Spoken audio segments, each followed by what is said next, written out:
on the turn. I nailed it. Wow. Yeah, this was a bit of a scary situation over there, you know. The turns are so sharp. Anyway, so now the objection is to hook up with my new buddy by the name of Alicia.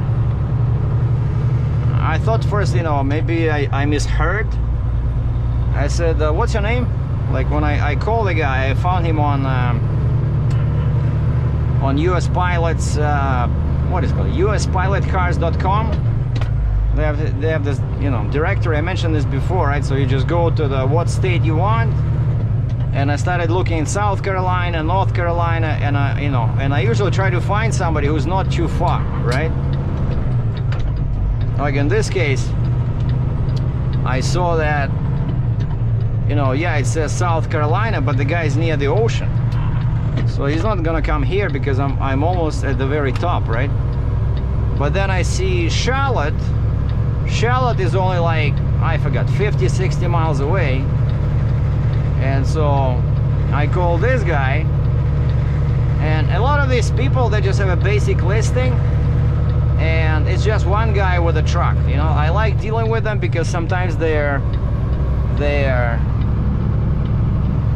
rates are better. And I found one guy who was a broker. He was a broker, and so he wanted $1.50 a mile, of course, US, right? This guy, but then he says, I have to find out if I have cars. He says, I have a guy, like, let me check if he's available, or maybe he already booked something, because he says, yeah, they work with me, but they also, you know, they can book stuff on their own because they're all independent contractors, right? And so he says, I'll call you back right away. And he never did. He never did. He sent me a text message to my US phone. I use my Verizon because, you know, sometimes it's easier when you use a US number when you call people in the States.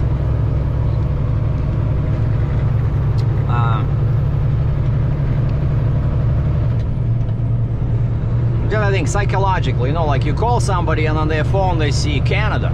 If I use my Canadian phone.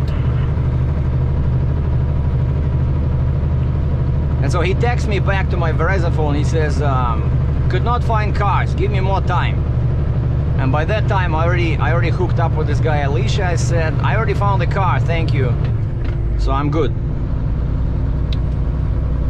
And so yeah, this guy, that's how I found him, right? You find him based on this directory. And then I know this lady in Michigan that, you know, this Teresa that I worked with many times before. And so, but sometimes it's hard to get a hold of her. Like I send her an email, it's returned, undeliverable. The email address you entered does not exist. So I send her a text message. I know it's her cell phone, and I send her a text message. She replies. I said, are you available Monday for Michigan? I need 2 pilots because I'm over 100 feet long. In Michigan, you need 2 pilots. And she said, okay, I'll bring Tom, the guy who's like a fiance of her daughter. So they're like family, but she says they're not married yet, but he still lives with her. So he kind of like a son-in-law unofficially, you know? Like imagine, right? The modern mother allows a guy to live with her daughter. No, but I guess it's okay, you know, it's okay because they don't want to, maybe they don't want to register the marriage, right? But she calls him her son-in-law. I said, do you know this guy? Are you related? She says, yeah, almost. And so he was helping me last time. He was driving, I think he had like a van. And so, yeah, so I know this lady from Michigan, and then I have a broker with multiple cars in Buffalo, because I worked with them before. Somebody gave me his number, like a guy I used to know. He says, you know, these guys are good in New York, PA. Like if you go into like Baltimore, he says they can find you cars. And so I hooked up with this guy, and I have the email address. And before I started looking before I started looking yesterday through that US pilot directory, I emailed this broker in Buffalo, but they were late. You know, they took him like half an hour to respond, and then I already found this Alicia guy, and I received an email from Buffalo saying, hey, so you need a pilot. I said, yeah, I need a pilot for TN and North Carolina. And she said, what kind of pilot and what route, like what highway? Because I guess they need to know where you'll be going so that they can find the car, right? And again, by that time I already found, you know, sometimes you cannot find anybody. Oh, we're busy, you know, my guy will be free in 2 days. And so whenever there's pilots, I'm always concerned, because that can mean, you know, potential delays. But sometimes happens like this, right? You contact your you reach out to your contacts, and then actually you secure a pilot through the online database yourself. You know, I probably did what, like 2-3 calls. I called that guy who couldn't find a car, who texted me, and then I called somebody else that they were not answering the phone or something like that, and then I called this Alicia guy. And again, the tip is, if you know, let's say if you're looking for a pilot, look on Google Maps and see what towns are nearby, like big towns, you know. Like I was sitting in this Ray, South Carolina, and of course I checked, there's no Ray on the list, because it gives you names of towns. When you go at the, let's say I opened the South Carolina, show me pilots in South Carolina, and it goes by town. And it maybe, the list was maybe like this long, maybe like 15 names and numbers. Like usually like a company name, and most of them are brokers, so they have no cars of their own. But some of them are small operators like me, like one guy, one truck, you know. And usually these guys are not as busy, and like I said, sometimes you can get a break on the price. And so yeah, yesterday finally, after 2 days of waiting, North Carolina was issued, and the broker already had the Tennessee approved, but she said she didn't want to pay for it. You know, like in order for the DOT office to issue the permit, the permit broker has to pay. And she says, yeah, I already see the permit, but I don't want to pay for it unless we receive the North Carolina, because if I pay for Tennessee and then North Carolina takes 5 days, because they said 2 to 10 days. And then, yeah, so if North Carolina takes 5 days, you know, the Tennessee permit will expire, and then you have to pay again. And so we waited till the North Carolina, like the slowest one, was approved, and then right away she sent me Tennessee. And then while waiting, I already pre-ordered the next states, which is Kentucky, Ohio, Michigan. And I added the message. I said, please order these after North Carolina is issued, so for the same reason, so that they don't expire. And so everything happened so fast. As soon as that North Carolina was approved, right away, pretty much like within 15 minutes, I had the Tennessee, and then maybe an hour later I had Ohio, Kentucky, and then finally last one, right before she went home, she sent me Michigan. And because I'm less than 10 feet wide, I'm allowed to drive on the weekend, right? Because in Michigan, if you're over 10 feet wide, you cannot drive on the weekend.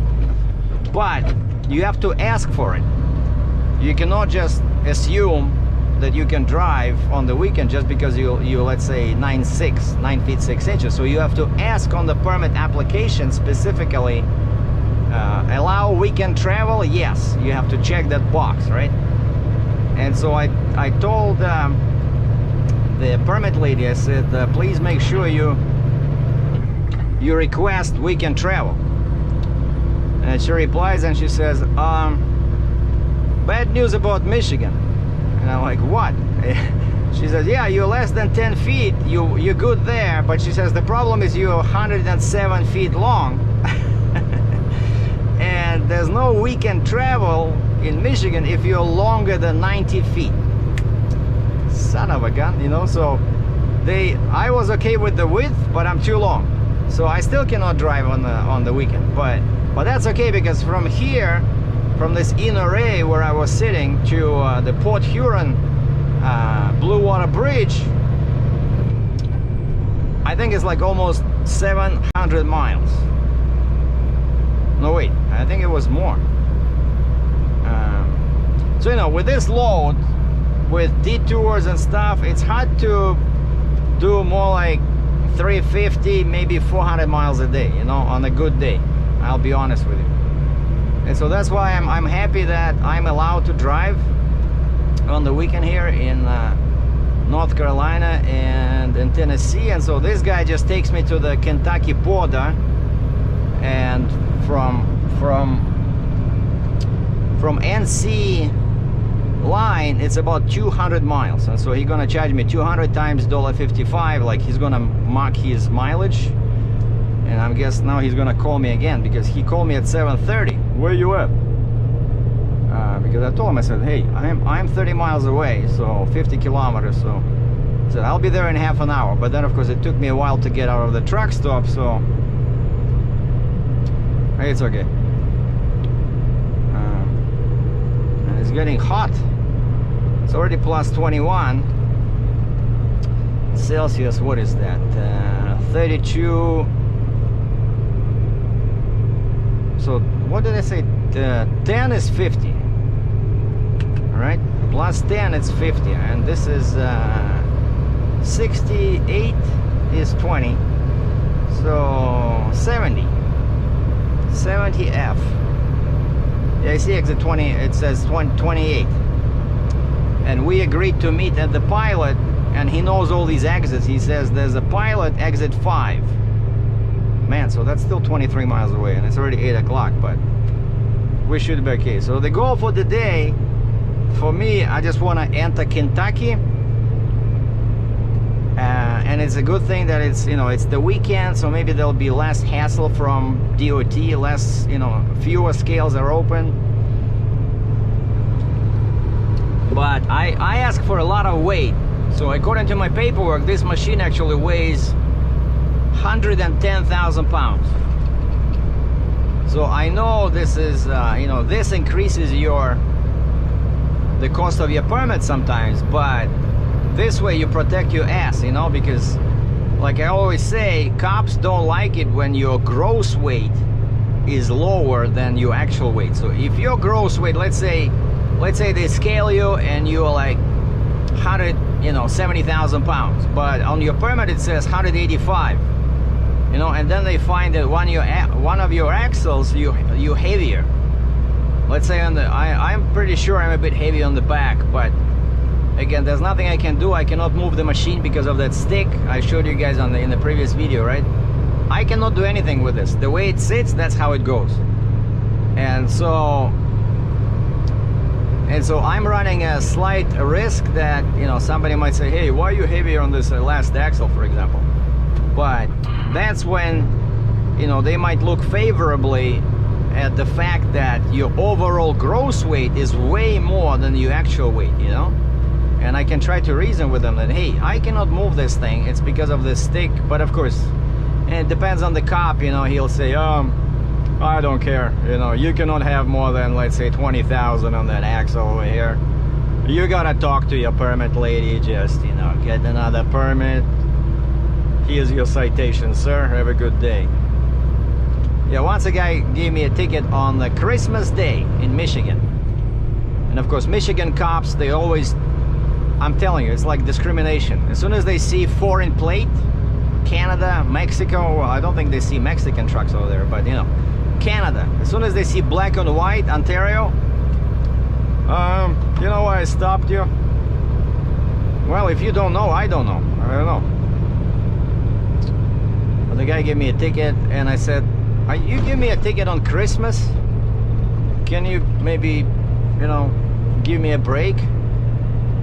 And this guy looks at me like he's a robot, you know, like no emotion, no smile on his face. He says, well, it's Christmas, I'm working. Like, basically, he doesn't see any reason in giving me a break. And I said, it's Christmas Day, you know, and you give me a ticket. Like, no clue. The guy has no freaking idea what I'm talking about. Like, you know, Christmas spirit of Christmas. Forget it. When you're in Michigan, forget about Christmas. If you're Canadian, that's your crime right there. You're driving a Canadian truck, sir. An internal memo from our police station says we're supposed to stop 10 trucks from Canada every second day, and today it's my turn. So far I only ticketed 5 Canadian trucks, so I still have 5 more to do. So can we get moving over here? I'm gonna keep your driver's license. You don't have $100, right? No? Well, I have to keep your driver's license, and you'll receive it in the mail when the fine is paid. What? But that's what they do in Michigan, right? If they give you a ticket and you don't have $100 on you to use as security, they take your driver's license. How am I supposed to drive if another cop stops me? Just show them the ticket. I'm telling you, don't get me started on Michigan.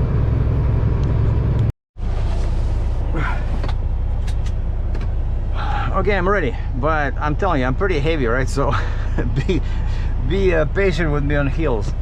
Yeah, I won't run off and leave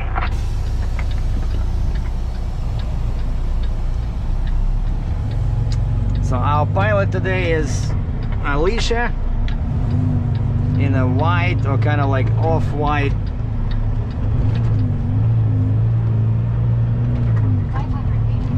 Ford Explorer.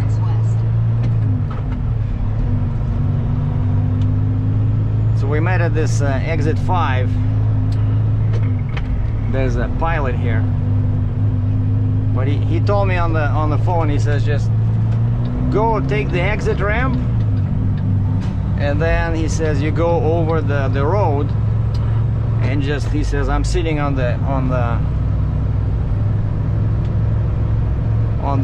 entrance ramp to I-26. So this is mile marker 5, which is kind of like funny because we're going north on I-26, and the mile numbers are decreasing, right? Usually they decrease when you go south, but in South Carolina, so where I started, it was like mile marker 32, 33, like in this Inouye or Inouye, but now it's 5, and then when the countdown is 0, that's when we should be at the North Carolina border. Oh, look, the very cute timber houses. Oh, log cabin, Blue Ridge Log Cabins, construction company.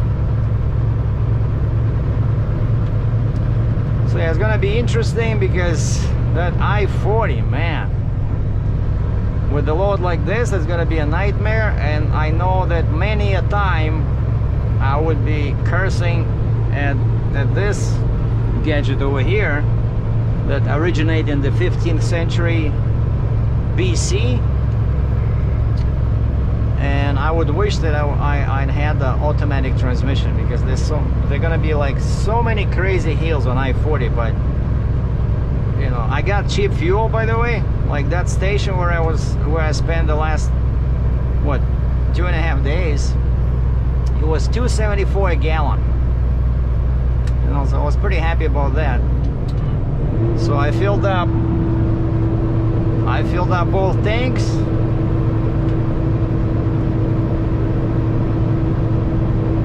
Because yeah, and also I liked, you know, some of these stations, I don't like it when they say prepay. Like, I have no idea how much fuel I need. Do I need 100 gallons? Do I need 120 gallons or 80 gallons, right? With these huge tanks, sometimes it's not easy to guess. Like, I know approximately, but I would wish to fill them up, right? But some of these stations, you go in and they say, oh, just leave us your card or leave us your, you know, driver's license or something. And this one was one of those good stations. So I just went in, I said, how do I get fuel? Do I have to prepay or can I leave in my card? So she looked at my card, looks okay, not fake, right? Okay. What pump are you at? I said, 22. I think I was at 22. And so she started the pump. I went in, filled up both tanks. The guy in front of me was washing his truck at the pump, and I thought he was nuts. But then I see everybody else does it, you know, because there's a lot of dump trucks over there, and for some reason the station has, you know, hoses with water and a spray gun, like a small spray gun right there. And all these guys, because their trucks are so dirty, right, after fueling they use that spray thing and they spend like half an hour washing the truck. Like, I stepped out of my truck and I was just looking at that guy like, is he nuts? You know, like, come on, the people behind you, right?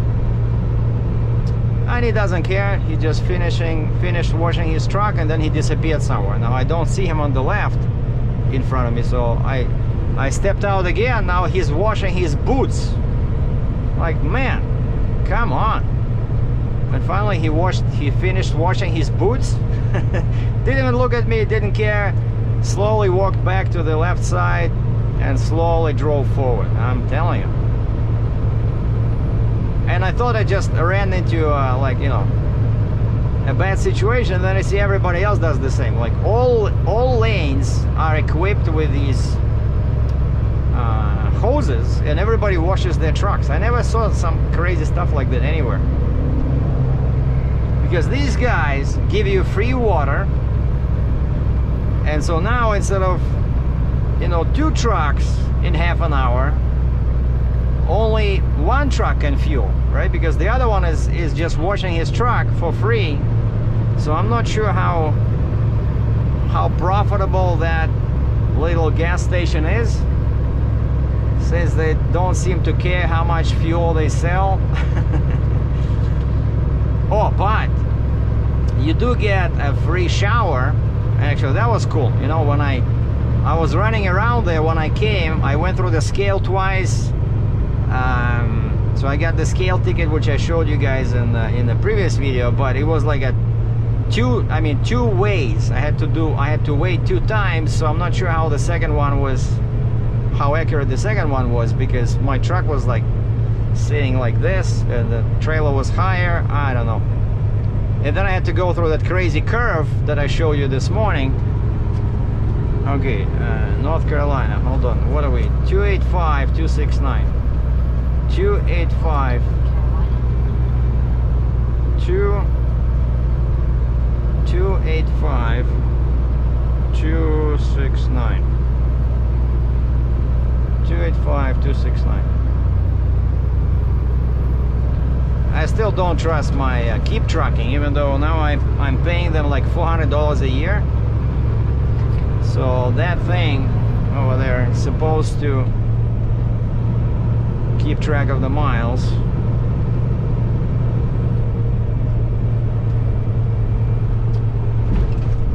And so I programmed something. I asked the pilot, I said, do you know any truck, you know, looks, when he was talking on the phone, he sounded like he knew all these truck stops over here. And I said, do you know a place where we can stop near the Kentucky line? Because that's what where he's taking me, right? North Carolina, Tennessee, and then I don't need him after I enter Kentucky. And he says, well, there's no truck stops right there. And so I looked at Trucker Path, and I see there's a TA and Pilot, I think maybe like 30 miles away from the Kentucky border. So that's what I programmed in. And that place is, when we started, was 300 kilometers, 180 miles away. So, and that's already north of Knoxville. So I'm telling you, it's gonna be a long day for me to go through all those hills. And then with basically, once we leave I-26, right, it hooks up with I-40, and then we just take I-40 to Knoxville, and then we take 640 and 640, and then we hook up with I-75, and then we take 75 north, and there'll be a detour somewhere, like exit 432. Oh, that's on I-40. Oh, okay, so that's before Knoxville, probably. Yeah, because after Knoxville we don't have I-40. We're on 640 and I-75. So somewhere before Knoxville there'll be a detour. And I ran out of paper. I don't have any paper to print my permits on, so I have on my phone, I have on my tablet. So if somebody stops me, I'll say, hey, I got a digital version, like 21st century style. Give me a break. But if I see like a Staples or Business Depot or something like that, I'm gonna stop and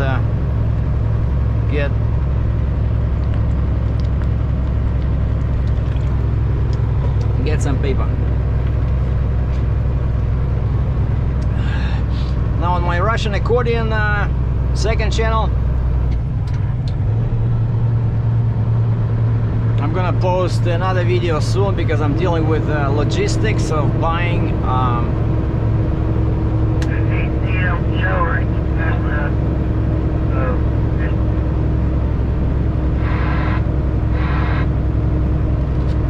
yeah, I see him.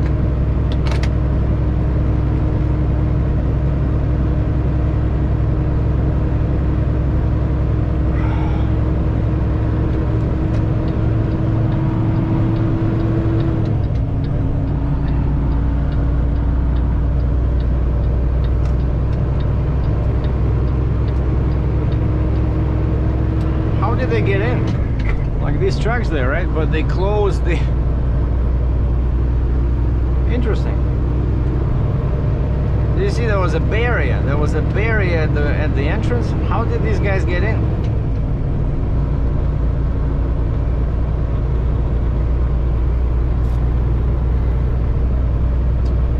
And so yeah, with the Accordion, I'm gonna do another video because now I'm dealing with kind of like a nightmarish logistics situation. How do you pay?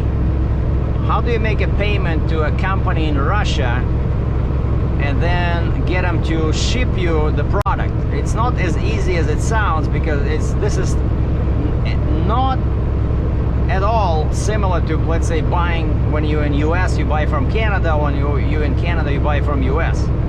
Like Russia is a total different animal. They don't take Visa. You go to the website of the store or internet store. It says, yeah, Visa, we take Visa. Okay, you try to enter your Visa number, declined by the store. Basically, the store does not want you to use cards from US and Canada. I don't know. So now I have to send money to my brother, and we tried different ways: Western Union, Visa Direct. Man, I have a little traffic coming that way. You would are scattered out pretty good. yeah, I'm hung up on all these hills over here. Yeah, you weren't getting about slow on the heels, was you?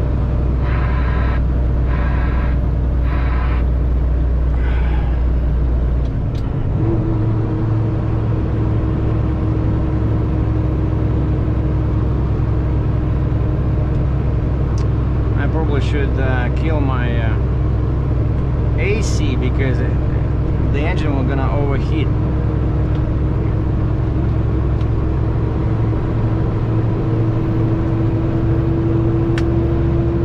Yeah, see, here we go. Hey, we got 3 miles straight up out of a hill right here. She last hit it off. What did you say, 3 miles? Yeah, it's 3 miles up this hill. Man. Well, it's not gonna do me any good. Yeah, I can speed up, but... So now, yeah, this is the big hill. You get a climbing lane right past this curve here.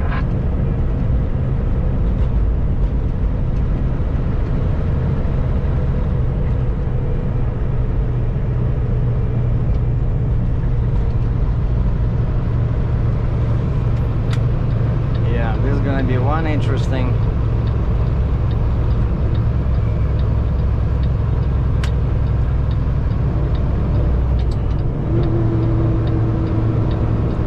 Like I said, it's gonna be a long day. Like, I just feel like my go pedal just goes into the floor. Like, I don't feel any power, even though the fuel filter looks okay. But you see, right away the speed just...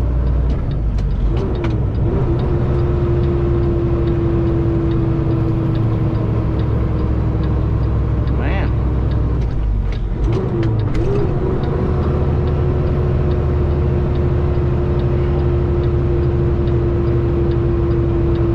See, I'm in gear 5 and my RPM still goes down. Wow.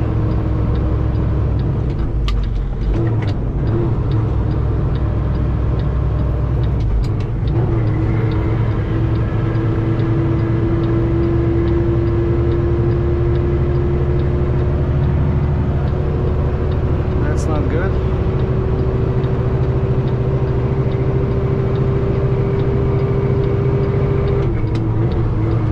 All right, 4 plus. Can we do it?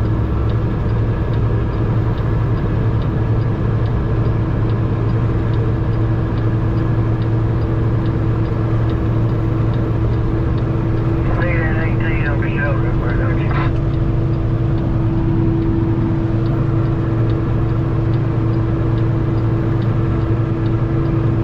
Yeah, my throttle is on the floor,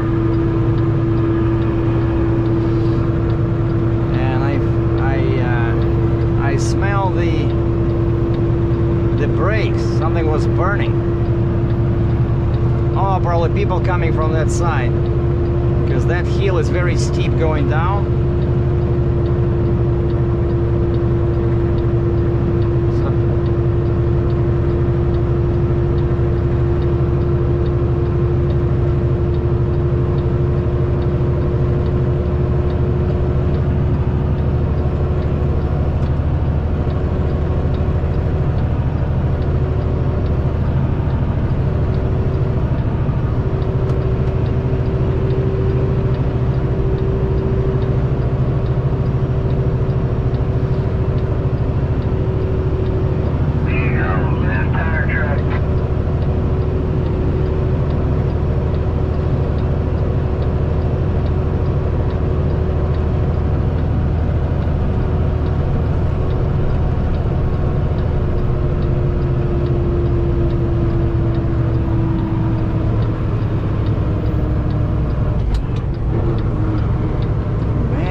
I've been here many, some time ago. Is this the only hill, or I think there's more hills, right? This is the worst one, but there's a couple more. 10-4. Once we get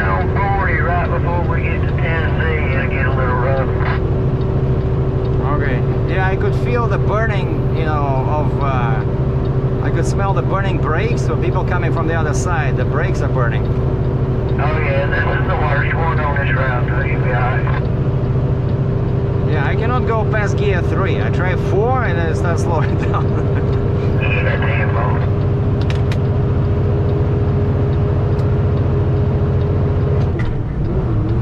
Alright, 4. Man. Believe it or not, this is not the slowest I've come up this hill.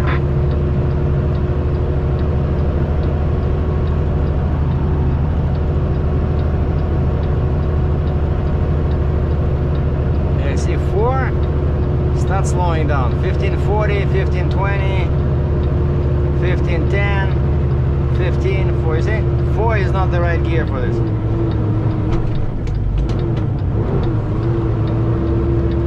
So I better just stay in gear 3. Okay, in 3 it accelerates. Okay, 3 high. Alright, in 3 high it seems to be, yeah, see? 3 high is, I'm at like 1600 RPM. Buddy, don't hit me, what the heck are you doing? Get away from me.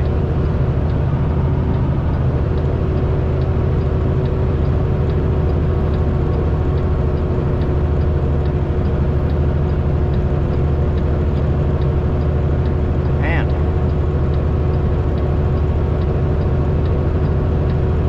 And actually this is one of the actually rare situations where 18 speed helps, right? Because if I had a 13 speed or 10 speed,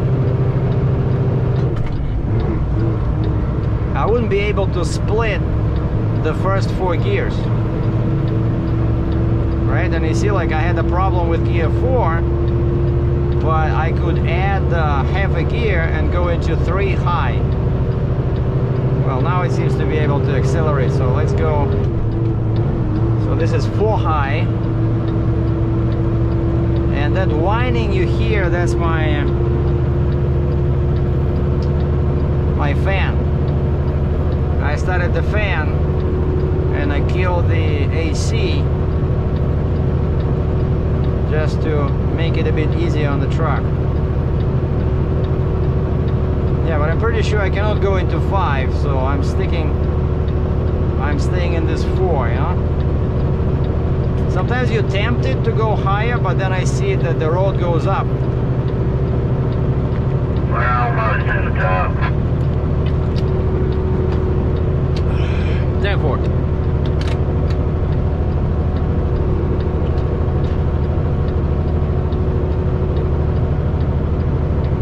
Alright, so what we're gonna call this blockbuster? Maybe Battling the Hills of North Carolina.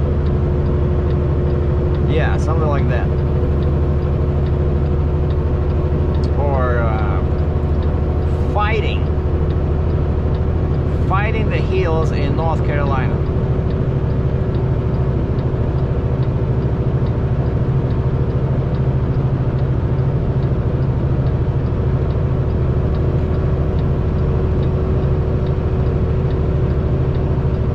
And I asked him, I said, I think in North Carolina you're supposed to be in the back.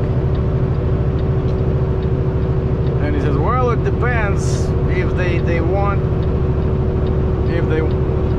they wanted to have a pilot because of the weight or because of the length. And I think North Carolina is because of the weight.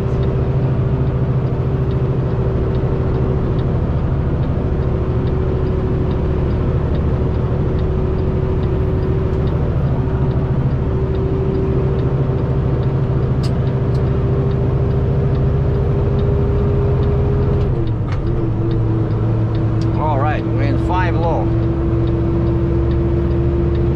This is mile marker 62.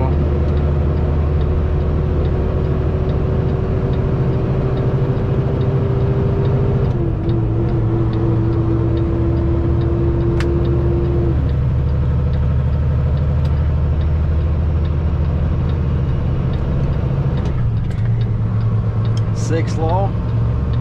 After we come out of this next curve up here, you'll start losing this.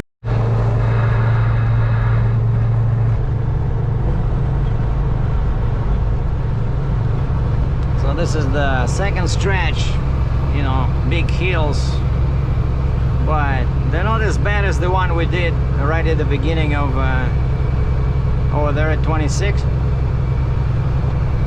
But they look scary on the map.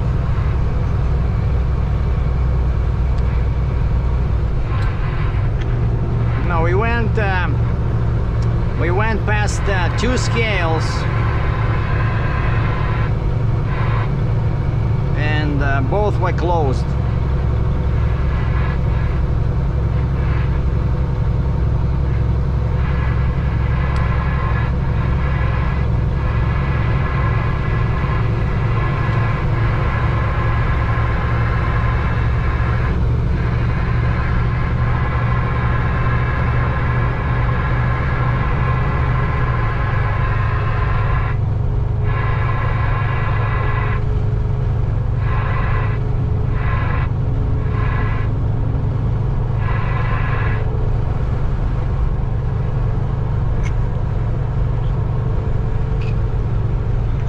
Another good news is that, see, like the sign says pilot exit 24, so 24 means that we are 24 miles from the Tennessee border.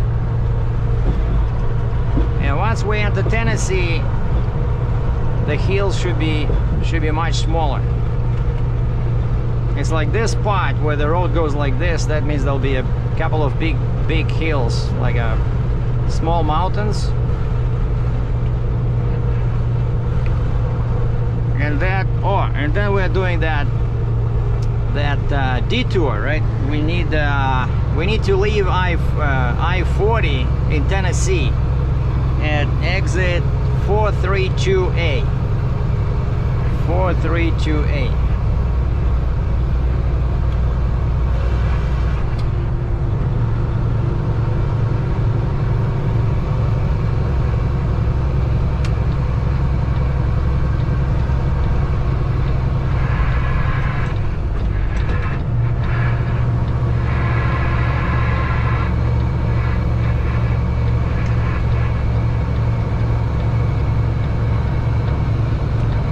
I'm driving with the window open, no AC. It's pretty hot, but I can't afford to overheat the engine. I mean, it's hot inside, like outside it's only 71, 72 F plus 22, which is great, because it would be much more difficult on the truck if it was like 90 degrees or 100 degrees, you know, like 30 C.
we're going on Google Maps. It shows this green mass, so we're going into the mountains.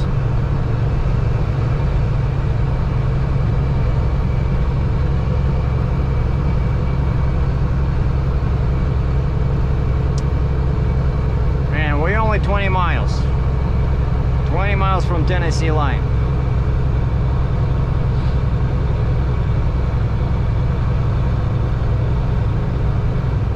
The sign at the top says truckers, winding road, next 20 miles, safe speed 50 miles an hour.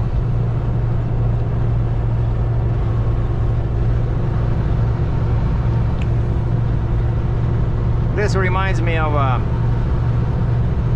roads in British Columbia.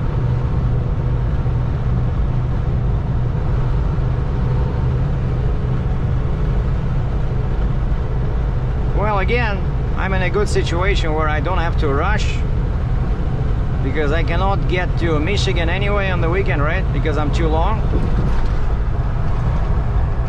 So, of course, this guy wants to get home, because once he drops me off at the Kentucky line, you know, he has quite a hike to get back to Charlotte. So he probably, you know, for him it'll be like 4 hours of driving, so he'll be home, what, probably, I don't know, 6, 7 o'clock, depending when we get to Kentucky. So of course I don't want to tie him down, you know, more than I have to.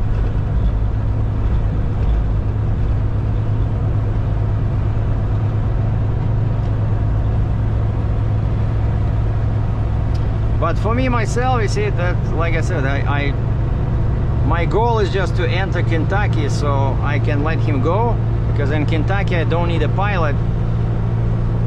I got lucky, you know. I guess there's no construction there, because in Kentucky you don't need pilots like me. My truck, my particular situation, I don't need pilots on the freeway. But if they were to send me on some kind of a detour where I had to go on a 2-lane road, then all of a sudden I need 2 pilots, and that's like easy $350 a car, you know. But luckily my route just says, you know, I-75 all the way to Cincinnati, no detours.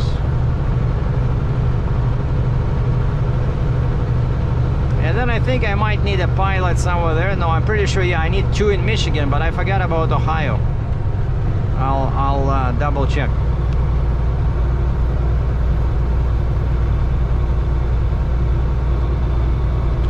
Yeah, I see. So we're going into this area.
The turns are pretty sharp. I have to reduce my speed, push the brake.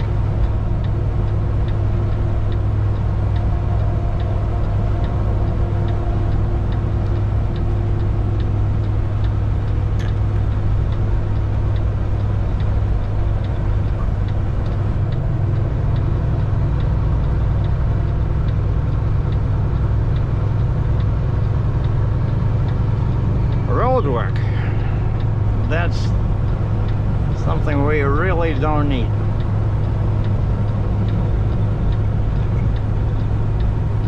All right, 15 miles to the Tennessee line.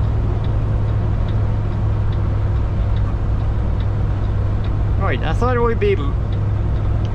we'd be battling huge hills. What's going on? Why are we going down?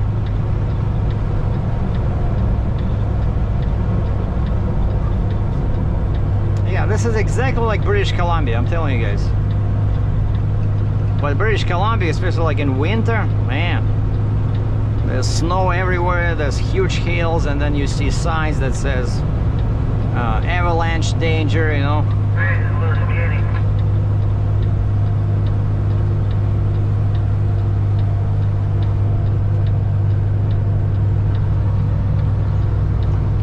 It's that skinny bridge. Skinny bridge. No shoulder on the bridge.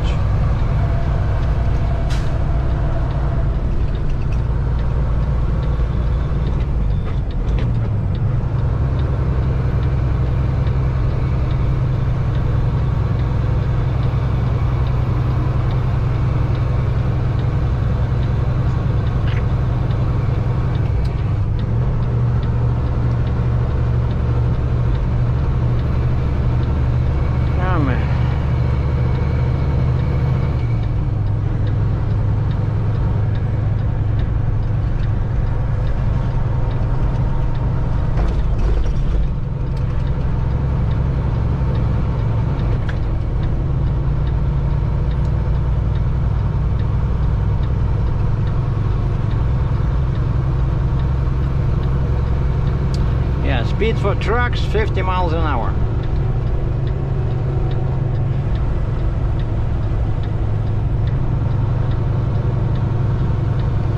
That's why I have my flashing lights on.